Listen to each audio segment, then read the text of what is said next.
Olá, minhas amigas e meus amigos, cá estamos nós para gravar mais um episódio dos Encontros com História e hoje continuamos realmente a falar na zona magrebina, em Marrocos, e hoje vamos incidir mais sobre o Mediterrâneo, esse mar mítico, o primeiro dos mares, onde se passaram tantos factos históricos e que foi cantado por poetas, teve lendas míticas, teve contos orais, teve uma divulgação enorme, porque o Mediterrâneo, esse mar interior extraordinário, tanto ao Oriente como ao Ocidente, até às colunas de Hércules, chamada a passagem no Rochedo de Gibraltar, onde era a demarcação entre o Atlântico e o Mediterrâneo, as chamadas colunas de Hércules, que foram marcadas, que os fenícios chegaram a ter uma estátua do Hércules fenício que balizava os dois lados. Portanto, o Mediterrâneo é um mar extraordinário. Fernando Braudel já escreve nas suas memórias do Mediterrâneo o quanto aquele mar ficou marcado, o primeiro dos mares, e o que lá aconteceu. E hoje no nosso episódio vamos falar um bocadinho, já falámos anteriormente do aspecto celta, falámos também no cativeiro do Infante Santo, o Infante Dom Fernando, e hoje vamos falar no corso berbere, ou na Bárbara, no corso, que havia pirataria e a carta de corsário, que era a carta de corso, que havia, e hoje vamos falar um bocadinho mais no aspecto do corso otomano, no corso muçulmano, berberesco, bárbaro, que realmente naquela zona incidiu bastante forte, especialmente nos portos de Tunis, Argel e Trípoli, do outro lado da Líbia, que havia. Também incidiu bastante mais tarde na zona costeira atlântica de Marrocos, na zona de Larache, na zona de Salé, especialmente na zona de Salé, onde chegou a haver uma república de Salé, uma república pirata corsária, que se aglutinou ali e que teve uma influência muito grande até no século XVI e XVII, começando no princípio do século XVI. Portanto, ali realmente entre Salé Velha e Salé Rabat, claro que já estive lá e era interessante que este programa pudesse ser feito nesse local, mas não é possível. Mas aquela zona de Rabat, a Velha Salé Nova, Salé Rabat, houve algo recreativo, foi criada uma independência, uma própria república, até um bocadinho fora da jurisdição dos reis de Fez, dos cadis de Fez e de outros lados de Marrocos, que não conseguiam contrariar esta tendência. Claro que também era permitido o corso com os benefícios que trazia. Então, eu vou dizer-vos então a diferença que há entre piratas e corsários. Portanto, os piratas arvoravam-se por conta própria a fazer realmente pilhagens e ataques a barcos, viviam realmente desses valores muito grandes das pilhagens, os prisioneiros cativos que eram vendidos como escravos, as mulheres brancas que eram vendidas para os haréns otomanos e outros por um valor muito grande, no mercado de escravos de Argel, de Tunis, mais tarde até em Istambul também, e então esses piratas atuavam por conta própria e tinham o seu lado onde se acantonavam em ilhas desertas, em sítios que não eram molestados, e era ali que eles tinham a sua barca. Os corsários era diferente. Os corsários tinham a carta de corso. E o que é que quer dizer a carta de corso? Quer dizer que os países, os senhores até armadores, armavam frotas de corsários para que eles pudessem fazer pilhagens no mar, portanto adquirissem bens muito valiosos, que depois eram divididos em 10% para a população, 40% para o armador e depois os restantes também para o país que dava bandeira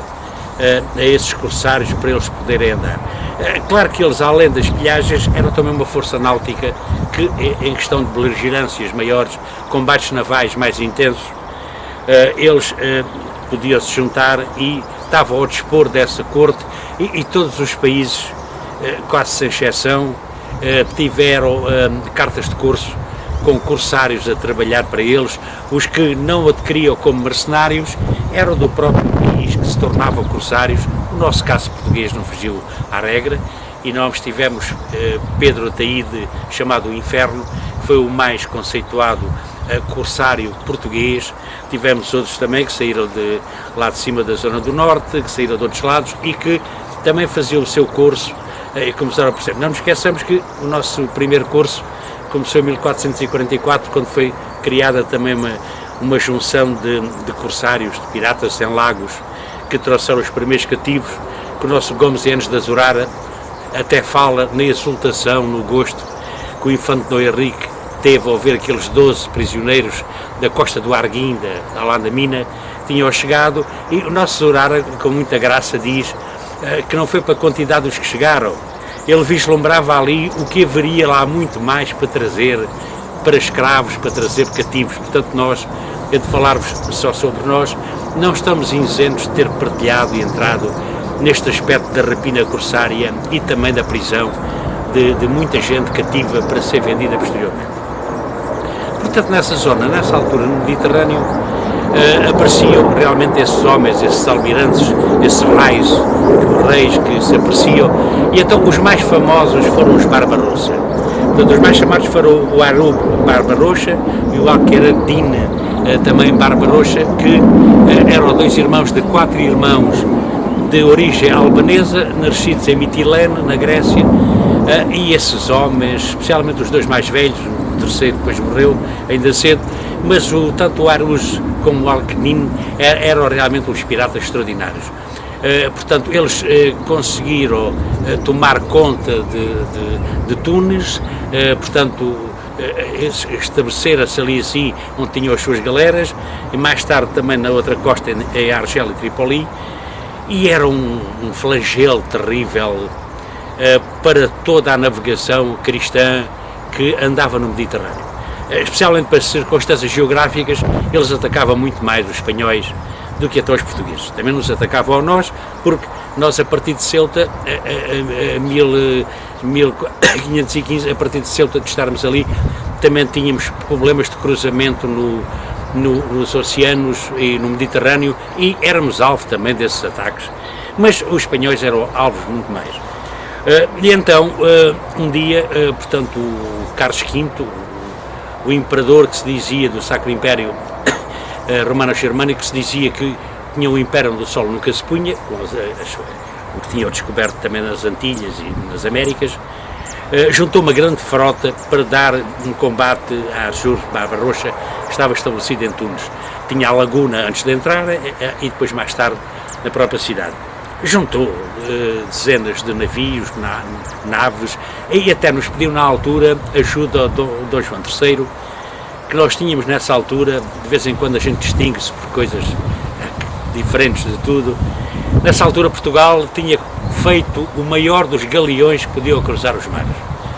O galeão São João Batista, que havia de ser apelidado mais tarde do Botafogo. Então o São João Batista era um galeão equipado, vejam vocês, com 366 canhões de bordo. Portanto, não em ferro, mas em bronze. Tinha uma preparação muito maior em aquecimento e a expelir todas essas balas. Portanto, o galeão, a nave, portanto, o galeão São João Batista, apelidado depois pelo Botafogo, derivado às peças de fogo que ele tinha, curiosamente, já para vos dizer, tinha como chefe da parte bélica dos canhões João Pereira de Sousa, que era um fidalgo de Elvas da corte de Dom João III, e então é engraçado porque um descendente mais tarde, já agora dizer-vos desse João Pereira de Sousa, desse fidalgo, foi para o Brasil, teve possessões que lhe foram concedidas e ele tinha no seu apelido de pedido de fidalguia o Botafogo. E então a região do Botafogo no Brasil vem desse fidalgo, descendente do homem que era realmente o gestor dos tiros de canhão, os tiros bélicos do São João Batista ao Botafogo. Então o nome de Botafogo no Brasil vem realmente do galeão São João Batista Botafogo, que era uma coisa tremenda. Esse galeão entrou também, foram mais naves também, caravelas redondas, algumas outro tipo de barcos, foi uma frota muito grande e conseguiram entrar em Tunis, fizeram até uma quantidade muito grande, libertaram muitos cristãos cativos, perto de 20 mil estavam nas terríveis prisões de Tunis, e conseguiram, fugiu, Aruz Babarrucha fugiu, mas foi morto mais tarde, sua cabeça foi mostrada para se dizer que era uma verdade, e emergiu o seu irmão. O irmão, curiosamente, era muito mais subtil e muito mais diplomata do que o irmão mais velho. O que é que ele fez? Assim que se apanhou em Tunis e em Argel, eles cruzavam rapidamente o Mediterrâneo, pediu proteção à grande porta, aos sultões otomanos, porque sentia-se mais protegido com outro tipo bélico e de galeras que realmente os otomanos tinham e os sultões tinham em Istambul. E então passou a trabalhar e foi então quando teve o título de Pachá. Havia o tipo de reis, queria dizer comandantes. Pachá, o supremo comandante, era um título o maior que se podia ter. Pachá de todas as armadas otomanas que solcavam os vários mares em vários sítios. Portanto, ele tinha um poder absoluto, era muito hábil diplomaticamente e era muito aguçoso para os negócios, para a venda de cativos,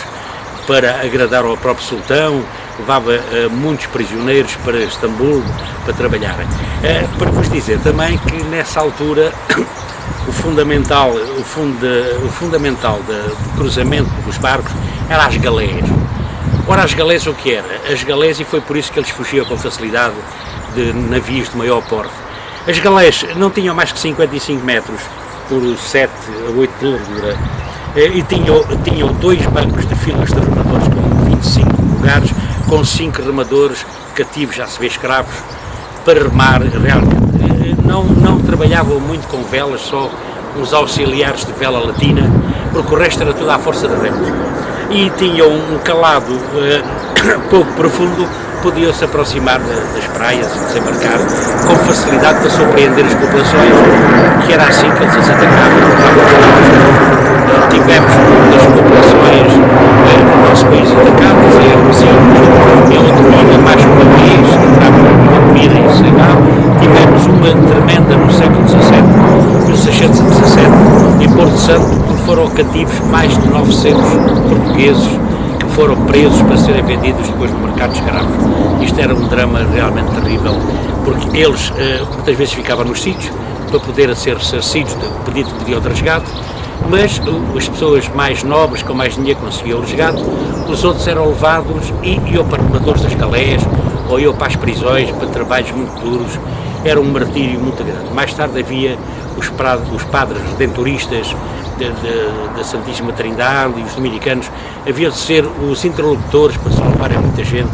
a peso de ouro, já se vê, a peso de dinheiro, cruzados, para resgatar a muita gente que estava cativos nesse lado. Isto tudo agravou-se porque, com a vinda dos chamados renegados, cristãos de Córdoba, depois da última tomada de Córdoba do Alhambra em 1492, com a saída de toda a Moirama que saiu para Marrocos, digamos assim, para Tunis, toda essa gente que saiu veio aumentar